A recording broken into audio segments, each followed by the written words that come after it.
everyone, and welcome back to my channel. I'm Angel Azzarra, and I'm a professional opera singer and voice teacher. And today I'm reacting to, by request, Dimash Kudaibergen singing SOS d'un terrien en détresse. I have not listened to him sing before, but I have been reading your comments, and I've been hearing that he has an unbelievable range and has like whistle tone notes, and I'm really excited to hear him. And I do want to apologize in advance. I have a really nasty cold right now, and I know I sound like a toad, but I really wanted to film this for you guys. So let's get started.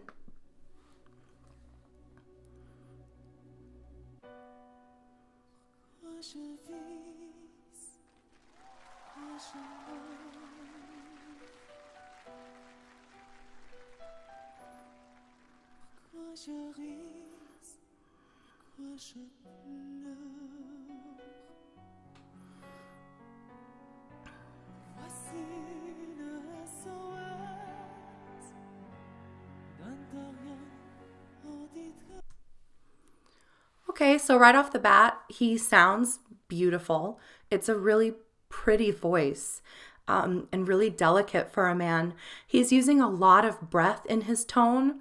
I'm sure that it's just a stylistic choice and that he's like ramping up for something. But even though he's using a lot of breath, I still hear that beautiful core of sound, that mixed voice with spin and with vibrato within that breathiness. And it sounds really beautiful.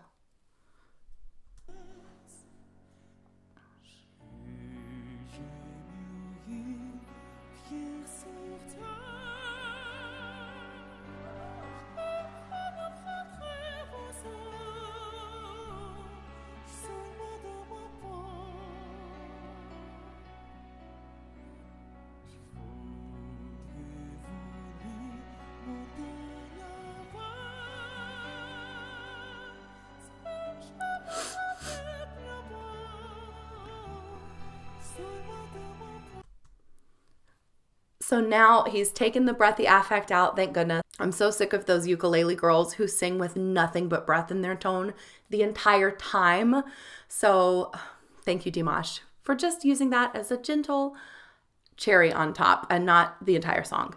He has this beautiful, clean, mixed voice sound and then jumps into his head voice for those crystal clear staccato. Da, da, da, da, da, da, da.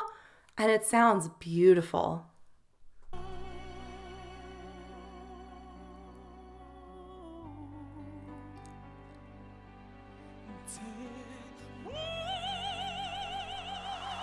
What?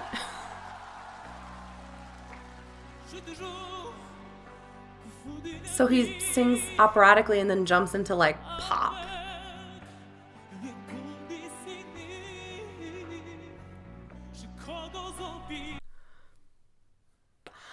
You know, I'm always a little cautious when I hear people saying, oh, he sings opera, because most of the time, 9 times out of 10, when there's a pop singer who says that they sing opera, it's not opera. And to be fair, 9 times out of 10, when opera singers say they sing pop, they don't sing pop. But that's opera. Like, that is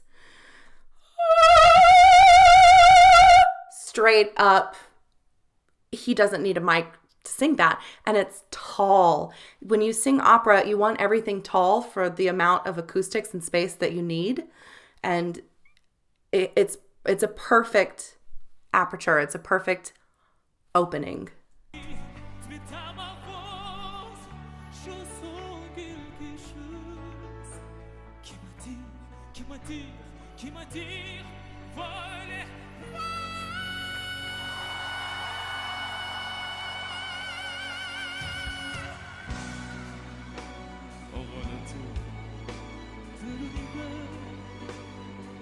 That belt though.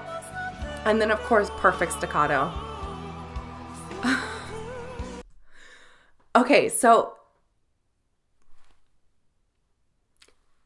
oh my God. He sings, like I said, he sings that beautiful high note completely operatically. and then turns around and belts the same note, just belts it like, okay, all right, Dimash. That was, and the aperture for belting is totally different from opera. And it's literally like opposite ends of the spectrum. Like when he's singing opera, the format was tall. You don't see a ton of teeth. Everything's very elongated. And then he turns around and belts, and you just see that sort of like that smile that you see in stock photos of women eating salad. That amount of spreading outwards for the belt, and it's just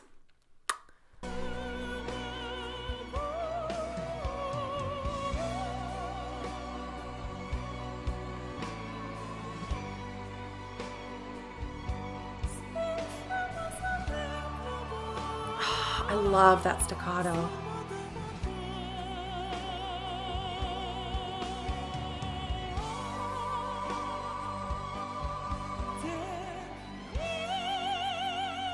Back to the classical.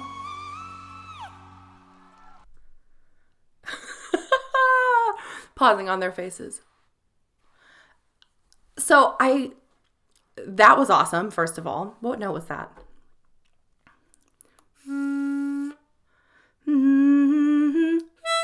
E. So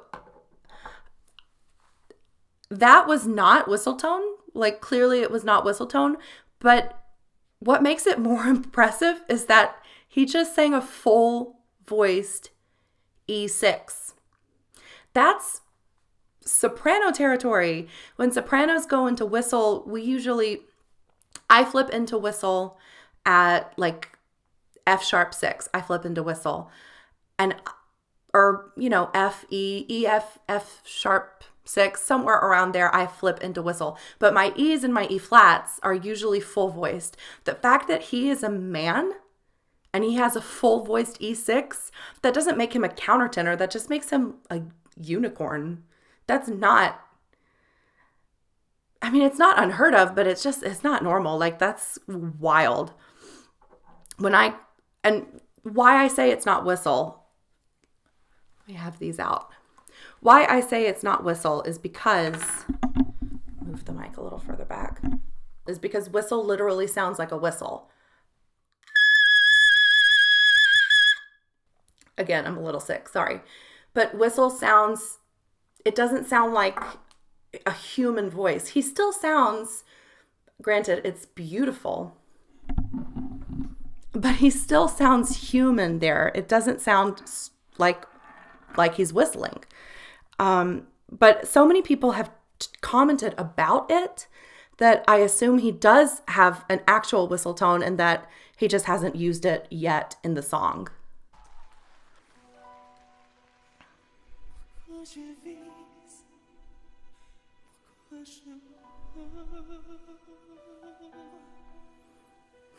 Very emotional effect.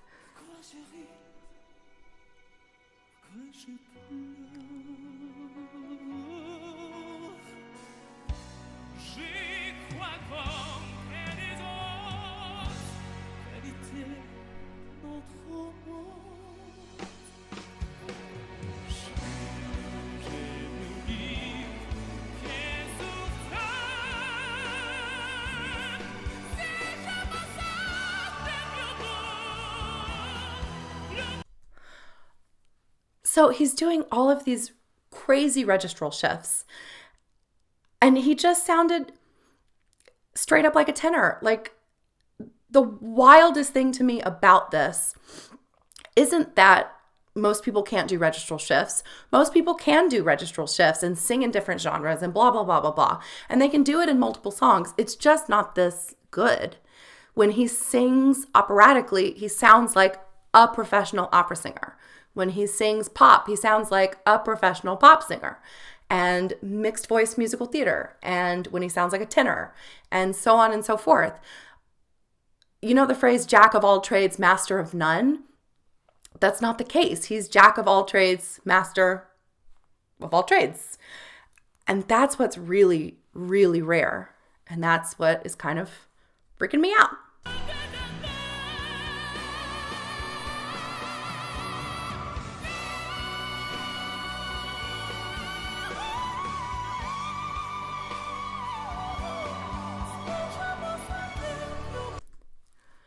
And again, another high note, not whistle tone. What was it?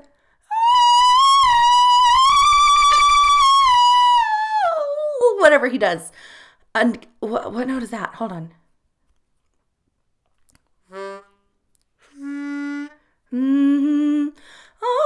E flat or D. This is like 20 years old.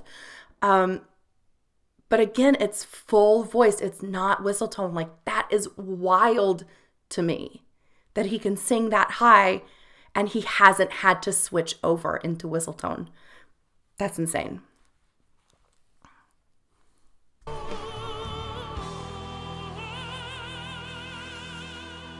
And again, back to being a tenor.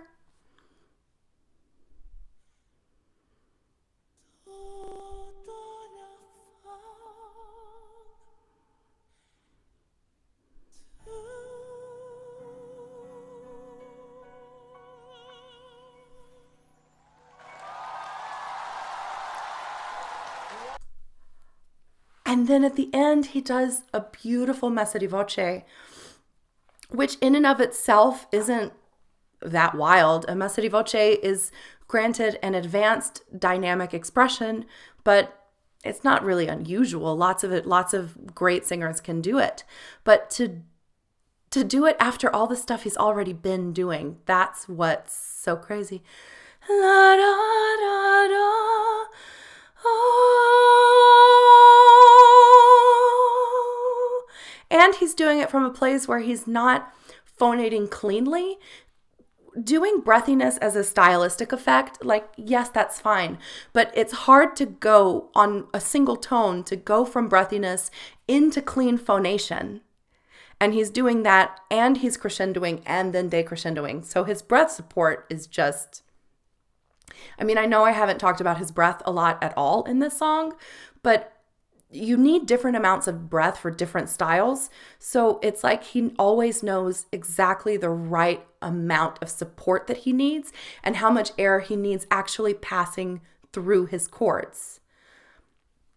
On top of knowing all of the ways his mouth needs to be shaped when he's singing operatically, when he's belting, when he's mixed, and the whole opening is just a little bit smaller. He really clearly knows what he's doing. And the craziest thing to me is that his voice isn't destroyed. Not because he's not singing with excellent technique, but because voices like this that get discovered early, and he seems like an adult to me. Like, I don't know how old he is, but I'm assuming like he's not a child prodigy. Like, he's in his early 20s or late teens, something like that.